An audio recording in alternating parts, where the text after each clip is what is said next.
नमस्कार दोस्तों, आज मीडिया हमें बताती है चाइना के पास लार्जेस्ट आर्मी है पूरे वर्ल्ड में। दुनिया की थर्ड स्ट्रॉन्गेस्ट मिलिट्री है। उनकी सेना के पास हाई टेक ओशनल एयरक्राफ्ट और वॉरशिप्स हैं। बट अगर सच बोलें तो ये सब एक्चुअली में फेक है। बेसिकली चाइना ने जो दुनिया के सामने अपनी बिगर बोल्डर और स्ट्रोंगर इमेज बना के रखी है वो सिर्फ एक दिखावा है।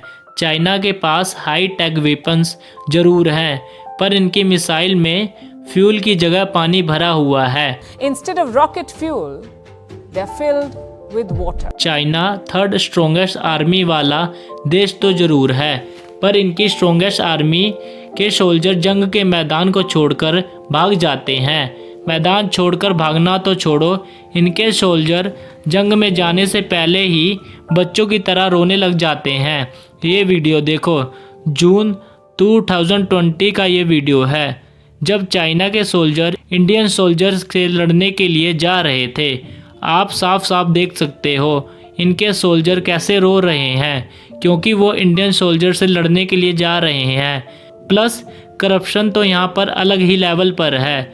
अब हर ऑर्गेनाइजेशन में करप्शन तो ज़रूर होता है, लेकिन चाइना में इस लेवल तक बढ़ चुका है कि चाइनीज़ गवर्नमेंट की खुद माउथ पीस यानी न्यूज़ आउटलेट SCMP हाल ही में चाइना का एक डार्क सीक्रेट पब्लिश हुआ है। उन्होंने अपने न्यूज़ आर्टिकल में ये एक्सपोज किया है कि चाइनीज़ ऑफिसर प्रमोशन के लिए अपने बॉस को अपनी खुद की बेटियां ऑफ़र करते हैं। अब ये इन्फॉर्मेशन, जैसे मैंने आपको बताया, खुद चाइना गवर्नमेंट SCMP ने पब्लिश किया है। तो 100 बात की एक बात, चाइना जो अपनी इमेज दुनिया के सामने पेश कर रहा है, सच्चाई शायद उससे कोसों दूर है।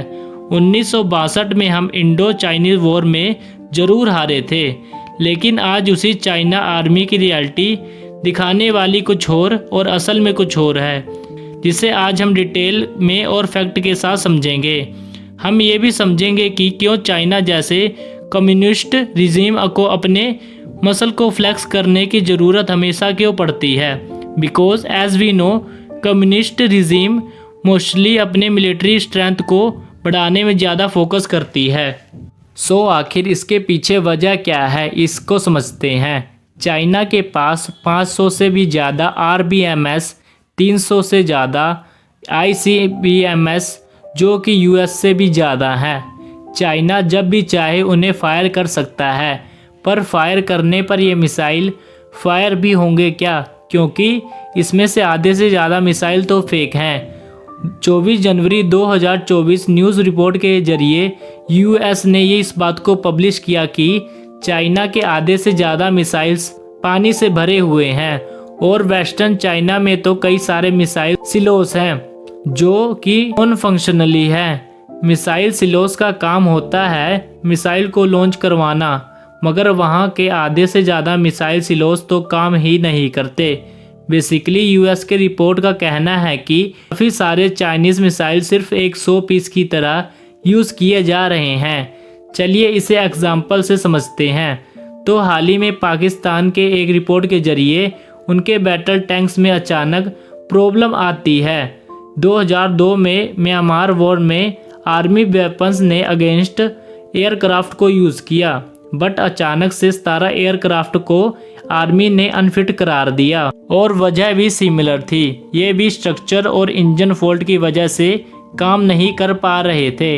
इसके अलावा आप देखोगे दुनिया के बाकी कई देश जैसे अर्जेंटीना, नाइजीरिया और बांग्लादेश के वेपन्स भी सेम प्रॉब्लम में आ रहे थे। बट इन सभी इंसिडेंट में एक कॉमन फैक्टर है, सभी के सभी वेपन्स मेड इन चाइना है, जिसे चाइना ने खुद अपने इनोवेशन और इंजीनियरिंग से नहीं बनाया, बल्कि दूसरी कंट्री की नकल की। ये देखो US मिलिट्री का F-35B एयरक्राफ्ट, और अब ये देखो चाइनीज़ का एयरक्राफ्ट जिसका नाम है शेनयांग J-31 एयरक्राफ्ट। इन दोनों के नाम और कलर के अलावा ये दोनों एयरक्राफ्ट बिल्कुल पूरी तरह सेम ही हैं। सेम कॉपी पेस्टिंग आपको रशियन के सुखोई Su-33 और चाइना के शेनयांग J-15 में दिखाई देगा। और सिर्फ फाइटर एयरक्राफ्ट ही नहीं बल्कि transport aircraft, unmanned combat airway, combat helicopter, tanks, trucks, rocket launcher, ये सारी चीज़ें चाइना दूसरे देशों को कॉपी करता है। इसी के साथ वीडियो को ख़त्म करते हैं और मिलते हैं नेक्स्ट वीडियो में।